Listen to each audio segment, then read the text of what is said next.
What's up everybody and welcome to this Hogwarts Legacy video. Today I'll be going over 4 methods that you can use to make money inside the game. So the very first method is going to be the easiest one, and that one you can make right off the bat. The fourth one is going to be the hardest one and requires you to put quite a few hours into the game in order to actually be able to use this method whatsoever. But I'll explain every simple step that goes into each one of the methods. Stay tuned. So the very first method is the simplest one. This one is going to be what you're going to do throughout the entire game, deliberately or not. But you can do this right off the bat. It is just open world combat. And when you do open world combat, the enemies that you're fighting have a chance of dropping gear, and they also have a chance of dropping gold. Other than that, there will also be loads of chests around where you're finding your enemies. So this will be what you're going to do when you want to make money right in the beginning of the game. The second method that you can use is once you get an Alhambra, and that spell you get around 5 hours in the game, so you would have to at least spend 5 hours. It's a main story quest line it's connected to, so once you get that, you can use the spell to unlock different houses and get all the chests inside.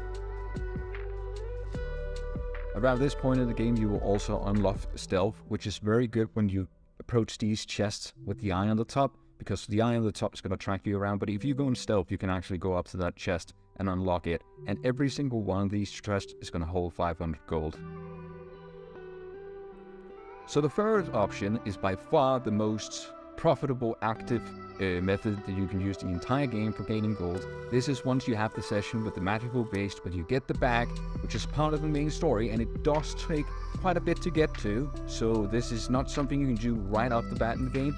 You do need to put in a few hours, but you can use this bag to collect beasts, and you can either put these beasts back in your room of requirement, or you can take them to a vendor, which is showed on the screen, and actually sell them. And every single animal, no matter how rare they are, will sell for 120 gold, which means that you should go to the areas which first of all are the easiest animals to pick up, and also there's more of these animals.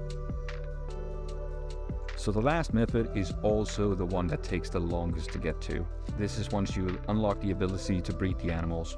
In order to breed the animals, you will need to get a stable, and for every stable that you have inside each of your rooms, you can breed 1 pair of animals. You obviously need to have a pair of animals in your area in order to actually do this. You can't just do it with absolutely none. However, once you do it, it's going to take half an hour, and then you're going to get an offspring. These offspring can be picked up back to your inventory, and they can be taken to the vendor in Hogsmeade and sold just like a regular beast for 120 gold.